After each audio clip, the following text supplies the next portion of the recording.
NCERT में ये चीज नहीं समझाई गई है ना, तो एनसीईआरटी में क्या समझाया गया मैं वो चीज आपको बता दे रहा हूं। वो भी आसान है ना, ये भी आसान है, जो आपके समझ में आ जाए वो है। बट मैं एनसीईआरटी वाला मेथड इसलिए बता रहा हूं क्योंकि हम उसको थोड़ी देर में ही किसी एग्जाम्पल में यूज करने वाले हैं, और इसलिए यूज करने वाले हैं क्योंकि आपको मुझे फील कराना है कि मैं रिलेशन एंड फंक्शन आपको क्यों पढ़ा रहा हूं और आप पढ़ क्यों रहे हैं, ठीक है ना। तो इसीलिए मुझे ये एनसीईआरटी वाला मेथड आपको बताना पड़ रहा है थोड़ा सा। अब एनसीईआरटी के तरीके से ए क्रॉस बी आएगा वही, मेरी बात सुनो, तरीका ये है चाहे वो है, आएगा यही, लिखेंगे हम यही, बेसिकली कार्टेशियन प्रोडक्ट चेंज नहीं होगा। बस मैंने जैसे दो सेट्स के बॉक्स मतलब ये इलिप्स लेके ना आपको समझाया है, बस उन्होंने कुछ और तरीके से समझाया है कार्टेशियन प्रोडक्ट को लिखना कैसे लिखते हैं, है ना। तो उनके समझाने का तरीका क्या है, वो कह रहे हैं कि भैया अगर आप ए क्रॉस बी निकाल रहे हो तो जो ए सेट के एलिमेंट्स हैं उनको आप इस एक्सिस पे ले लो, लेट्स से 1 2 3, ठीक है ना। और जो बी सेट के एलिमेंट हैं उनको आप किस पे ले लो, इस एक्सिस पे ले लो, लेट्स से 4 5 और 6, ठीक है ना। वो कह रहा है कि अब ये जो पॉइंट्स हैं देखो ना, ये चीज ये चीज ये चीज ये चीज, तो अब क्या हुआ, हमारे पास कौन कौन से पॉइंट ऑब्टेन हुए, ये वाले पॉइंट्स ऑब्टेन हुए, है ना। अरे यार कोऑर्डिनेट ज्योमेट्री पढ़ी है आपने थोड़ी सी, कार्टेशियन प्लेन पढ़ा है, और हम क्या पढ़ रहे हैं, कार्टेशियन प्रोडक्ट ऑफ सेट्स। मतलब समझ में आ गया होगा अब तक तो मैं क्या कहना चाह रहा हूं।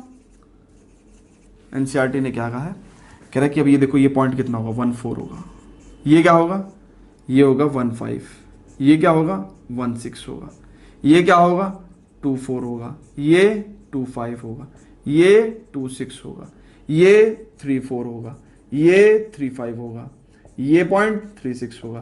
कह रहा है अब इनको ऐसे ऐसे और ऐसे करके लिख लो, तो क्या हो गया हमारे पास, देखो क्या हुआ, 1 4 1 5 1 6 2 4 2 5 2 6 3 4 3 5 3 6। अब देखो मेरी बात सुनो, उन्होंने ये चीज ध्यान से करो, एनसीईआरटी ने ये चीज एक्सिस नहीं ली, उन्होंने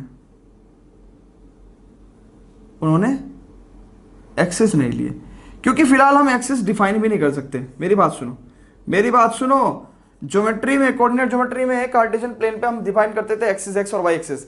यहां पे तो ए और बी सेट में सपोज जेट, यहां पे ए सेट में suppose Z A B C हो जाता, और बी सेट में डी, या फिर मान के चलो पी सेट ले लेते हम कोई, यहां तो पी ए बी सी हो जाता, और यहां पे क्यू सेट ले लेते डी ई एफ हो जाता, है ना। अब मैं आपसे पूछता पी क्रॉस क्यू, तो आप कहोगे सर अब आप ये बता दो कि अब ए बी सी को एक्स एक्सिस पे कैसे रिप्रेजेंट कर दें।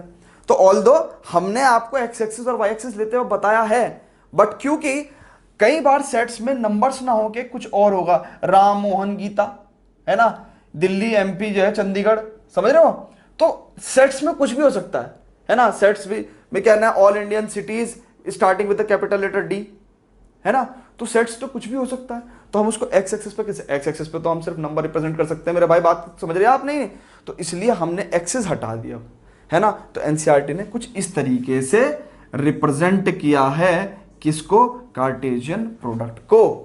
आ रही बात समझ में, तो इस तरीके से उन्होंने लिख दिया, ठीक है, ये बात क्लियर है जी। चलो जी, अब जब आपका कार्टेशियन प्रोडक्ट आपको समझ में आ गया है, तो पहले तो मेरा क्वेश्चन ये है कि आप P क्रॉस Q को कमेंट्स में लिखेंगे। अगर आपको सच में समझ में आ गया तो आप P क्रॉस Q, अब तो आप P क्रॉस Q और Q क्रॉस P दोनों लिख सकते हैं ना, क्योंकि आपको कार्टेशियन प्रोडक्ट समझ में आ गया, और मैंने P और Q दो सेट आपको दे रखे हैं, चेक कर लो, ठीक है जी। चलो ये तो काम आपके लिखने का हो गया। अब मेरी बात सुनो, अब जो दूसरी बात मुझे बतानी है, आप गौर से देखो इस कार्टेशियन प्रोडक्ट को। मैं एक चीज लिख रहा हूं, मैंने कभी ऐसे हिंदी में लिखा नहीं है, मैं एक चीज लिख रहा हूं, ए सेट का हर एलिमेंट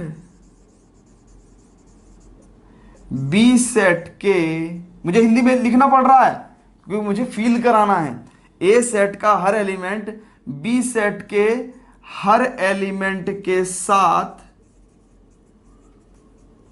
पेयर बना रहा है, पेयर बना रहा है, ठीक है ना।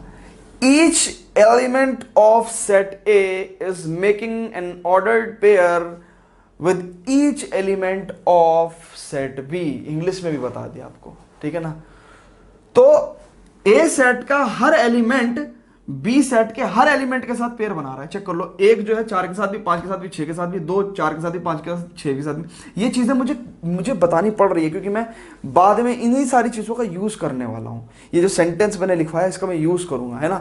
तो हमने क्या बताया आपको, ए सेट का हर एलिमेंट बी सेट के हर एलिमेंट के साथ पेयर बना रहा है। किसमें? Cartesian product of A cross B में। ऐसे ही मैं क्या कहूंगा, बी क्रॉस ए की बात करूंगा तो मैं क्या कहूंगा, बी सेट का हर एलिमेंट ए सेट के हर एलिमेंट के साथ पेयर बनाएगा, ठीक है ना। तो जब हमने कार्टेशियन प्रोडक्ट आपको समझा दिया, ठीक है ना, अब थोड़ा सा आगे बढ़ते हैं डेफिनेशन पे कि उन्होंने डेफिनेशन क्या बताई प्रॉपर। देखो, मैं आपने एक चीज देखा होगा, मैं प्रैक्टिकली भी समझाता हूं पर हर चीज को एक डेफिनेशन के साथ भी जोड़ता हूं मैं, ठीक है ना, जिससे कि हम चीजों को एक्सप्रेस कर सकें, हमें एक्सप्रेशन आए कि हम चीजों को कैसे बताएंगे हम कि कार्टेशियन प्रोडक्ट को मैथमेटिकली या इंग्लिश लैंग्वेज में हम इसको कैसे एक्सप्रेस करेंगे, मैथमेटिकली हम इसको सिंबॉलिकली कैसे एक्सप्रेस करेंगे। तो हम डेफिनेशन की बात करते हैं कि how we will define the Cartesian product of set. So बात करते हैं डेफिनेशन की, देन उस पर बात करेंगे फिर कुछ ऑब्जर्वेशन की, उसी डेफिनेशन में हम क्या क्या ऑब्जर्व कर रहे हैं, डिफरेंट केसेस। तो student please pause the video to note it down.